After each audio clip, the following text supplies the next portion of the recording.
26 जनवरी की तैयारियां। Republic day पर आपको स्पीच देना है या संचालन करना है। रेगुलर लगातार आप हमारे चैनल को देखते रहिए। और सबसे पहली वीडियो ये स्पीच की है, जो आप किसी विद्यालय में भी बोल सकते हैं, किसी और मंच पर भी बोल सकते हैं, जो गणतंत्र दिवस के उपलक्ष्य में सजाई गई हो।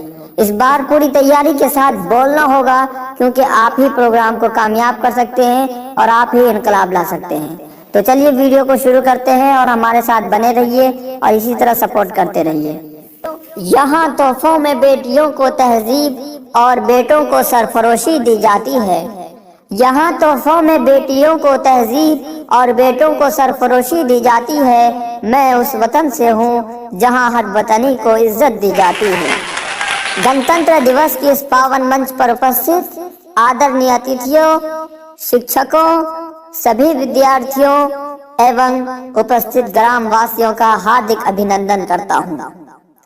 जैसा कि आप सभी को मालूम है कि 26 जनवरी को हर वर्ष हमारे देश में गणतंत्र दिवस के रूप में मनाया जाता है। 26 जनवरी 1950 के दिन पहली बार हमारे देश का संविधान लागू किया गया था। इस दिन को पूरे भारतवर्ष में खुशी और उल्लास के साथ मनाया जाता है और देश पर मिटने वाले सभी स्वतंत्रता सेनानियों को याद कर उन्हें श्रद्धांजलि अर्पित की जाती है।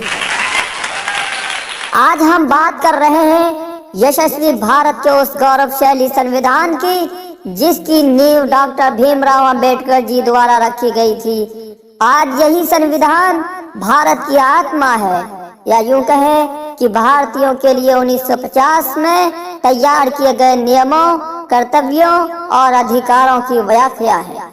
इसका पालन देश के प्रथम व्यक्ति अर्थात राष्ट्रपति द्वारा भी किया जाता है। इस संविधान का सम्मान करना और इसे सर्वोपरि रखना हम सभी देशवासियों का मौलिक कर्तव्य है। यूं तो हमारा देश विविधताओं का देश है।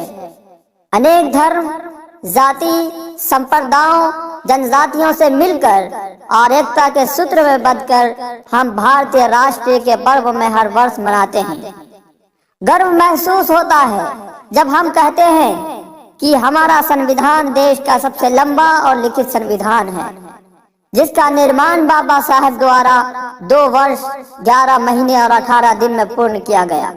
गर्व होता है हमें जब अनेकता में एकता के राष्ट्रीय गान का स्वर हमारे कानों में गुंजन करता है और गौरवान्वित करता है हमारा वो तिरंगा, जो हमें सदैव भारतीय होने की अनुमति कराता है। दोस्तों, 26 जनवरी को गणतंत्र दिवस के रूप में हर वर्ष इसलिए मनाया जाता है क्योंकि इसी दिन भारत सरकार अधिनियम 1935 को हमारे देश से हटाकर 26 जनवरी 1950 को देश का संविधान लागू करने का दिन चुना गया और ये दिवस हर साल गणतंत्र दिवस के रूप में मनाया जाने लगा। हमें गर्व है कि हम सभी इस गणतांत्रिक देश के निवासी हैं, जिसे सरल शब्दों में प्रजातंत्र, लोकतंत्र या जनतंत्र भी कहा जाता है।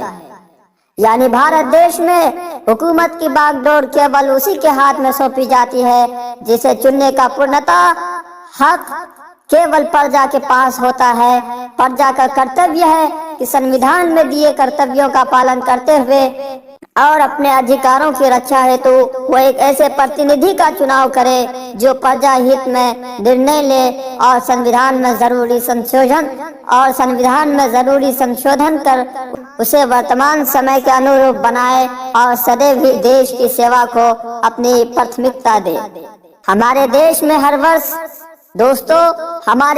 हर वर्ष गणतंत्र दिवस समारोह को बड़ी धूमधाम से पूरे देशवासियों द्वारा बिना किसी भेदभाव के मनाया जाता है।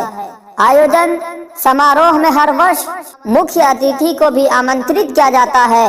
गणतंत्र दिवस के अवसर पर प्रधानमंत्री, राष्ट्रपति, नेता व देश के सभी नागरिक दिल्ली के इंडिया गेट में हो रहे आयोजन समारोह को देखने हेतु शामिल होते हैं। इस अवसर पर प्रधानमंत्री द्वारा अमर जवान ज्योति पर पुष्प चढ़ाकर देश के सभी वीर सपूतों के बलिदानों को याद कर उन्हें श्रद्धांजलि अर्पित की जाती है, जिसके बाद राष्ट्रपति द्वारा तिरंगे को फहराया जाता है और समारोह की शुरुआत की जाती है। इसमें देश की तीनों सेनाएं परेड में भाग लेती हैं और पूरे जोश के साथ सेना की वीरता का प्रदर्शन करती है। प्यारे दोस्तों, आज यदि हम गर्व से अपने देश को पूरी तरह आजाद कह सकते हैं और देश में खुशी और उल्लास से गणतंत्र दिवस मना रहे हैं, तो इसके पीछे देश को पूर्ण स्वराज दिलाने वाले सिराजुद्दौला टीपू सुल्तान, हजरत शाह अब्दुल अजीज, हजरत सैयद अहमद शहीद, हजरत शाह इस्माइल शहीद, मौलाना मोहम्मद कासिम नानौतवी, महात्मा गांधी, सरदार वल्लभ भाई पटेल, सुभाष चंद्र बोस, जवाहरलाल नेहरू, भगत सिंह जैसे अनेक स्वतंत्रता सेनानियों को और हमारे देश के वीर जवानों को हमें सदैव याद रखना चाहिए, क्योंकि आज उन्हीं के ही संघर्ष और परिश्रम से हम आजादी की जिंदगी जी पा रहे हैं। यदि हम भी अपने वीर सेनानियों की तरह देश के प्रति समर्पित होकर देश में एकता को बनाए रखें और उनकी वीर गाथा से प्रेरित होकर देश के प्रति अपने कर्तव्यों को समझेंगे, तभी हर वर्ष गणतंत्र दिवस मनाना हमें उमंग, जोश और नवीनता का अनुभव करा सकेगा।